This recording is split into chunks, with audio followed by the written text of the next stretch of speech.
EVM पे बड़े सवाल उठ रहे हैं, इसके बारे में क्या कहेंगे आप?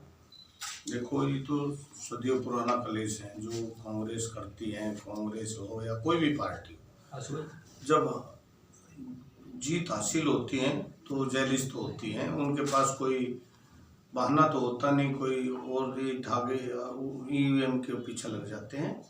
ठीक, तो ये तो पुराना रोना है इनका, इसके बारे में हम कुछ नहीं कह सकते। ये तो कहते हैं अति चलता रहता है, डैश डैश डैश, आप खुद समझदार हो, तो हम तो चलते रहेंगे। मोदी जी आती हैं, वो चलते रहेंगे, और मोदी जी की जीत है, ये मोदी जी के कार्य की जीत है, और मोदी जी की जितनी योजनाएं हैं, हमारी कल्याणकारी योजनाएं हैं केंद्र की, उनकी जीत है, और ये भारतीय जनता पार्टी की हर कार्यकर्ता की जीत है, और भारत की जनता की जीत है।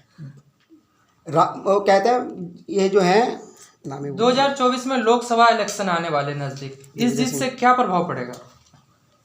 2024 का चुनाव एक अलग चुनाव है। 2024 में तो हर भारतवासी को, जैसे 22 जनवरी को हम बड़ी दिवाली मनाने जा रहे हैं, जो राम राज्य जो स्थापित होगा, 22 जनवरी को श्री राम मंदिर का उद्घाटन होगा और दिवाली मनाई जाएगी, हर घर में दिए जलेंगे, और वही राम राज्य मोदी जी ने स्थापित किया है। तो राम राज्य का चुनाव होगा, ना कि किसी पार्टी का चुनाव होगा, और राम राज्य लाने के लिए राम ने हमारे शीर्ष नेतृत्व श्री नरेंद्र मोदी जी, माननीय अमित शाह जी और राष्ट्रीय अध्यक्ष श्री जेपी नड्डा जी की जिम्मेवारी लगा रखी है। श्री राम का आशीर्वाद पूरी भारतीय जनता पार्टी के हर कार्यकर्ता के ऊपर है, और जो 10 साल से जो हमने लड़ाई लड़ी, उसका परिणाम और आगे भारतीय जनता पार्टी नहीं,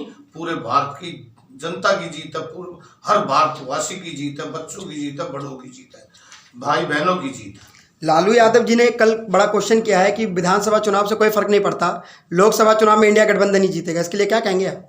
लालू कुछ भी कह सकता, लालू के हर वाक्य की अलग ही पहचान है। लालू जी ने चारे घोटाले में कितने दिन की जेल की हवा खाई है, वो सारी जनता जानती है, और घोटालेबाजों को बख्शा नहीं जाएगा, क्योंकि एक एक करके सब जेल जा रहे हैं। 2024 में पुनः तीसरी बार मोदी सरकार बनने जा रही है, बहुत भारी मतों से, और बहुत कम से कम 450 सीटें भारतीय जनता पार्टी लेकर आ रही है। भाजपा की जीत के बाद विपक्ष हमेशा ईवीएम पे सवाल उठाते हैं, क्या मुद्दे होंगे इस बार?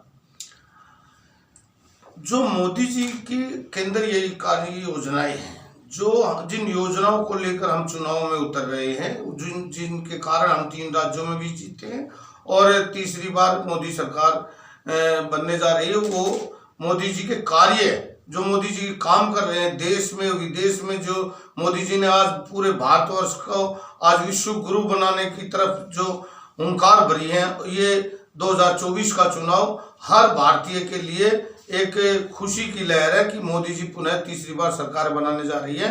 ये तो लोगों का कहना ही है, क्योंकि इनके पास कुछ बचा तो नहीं है ना कहने के लिए, तो ये ईवीएम पे ही सवाल उठाएंगे, इनके पास है ही क्या, कोई काम ही नहीं है इनके पास। अब ये सब इकट्ठे होकर एक क्या कहते हैं, एक मोदी जी सब पे भारी पड़ रहे हैं, और सारे देश के करप्ट और भ्रष्ट सब इकट्ठा होकर परिवार बनाकर मोदी जी से लड़ने जा रहे हैं, लेकिन एक अकेला सब पे भारी, उसका नाम है मोदी जी, और अब की बार इन सब की है बारी। विपक्ष कहता है सबका साथ और एक का विकास, एक का नाम आप जानते ही होंगे, अडानी जी के बारे में बोलता है, इसके बारे में क्या कहेंगे? देखो क्या है, अडानी हो, अंबानी हो, या इनसे भी पहले टाटा जी हो, या और भी हो, जो व्यापारी है वो व्यापारी है, ये तो बहाने हैं इनके, किसी के साथ किसी का नाम जोड़ देना, लेकिन जो भारतीय के निवासी हैं, भारत के निवासी हैं, वो हर पढ़े लिखे हैं, हर समझदार हैं, वो सब कुछ जानते हैं।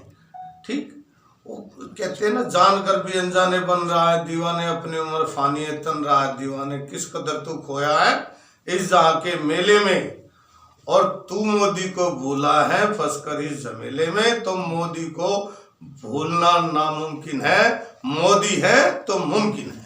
लेकिन सर, उद्धव ठाकरे ट्वीट करके बोलते हैं कि अगर मोदी लहर है तो बैलेट पेपर से चुनाव क्यों नहीं कराते हैं? हम तो ओपनली चुनाव कराने की तैयारी में भी हैं। मोदी जी ने कहा था एक चुनाव, एक संविधान, एक विधान, ठीक। लेकिन जब हम उस तरफ जाते हैं तो यही भाग जाते हैं, क्योंकि मोदी जी कबड्डी खेल रहे हैं और मोदी जी जिसकी तरफ जाते हैं उसको चित करके आ जाते हैं। धन्यवाद।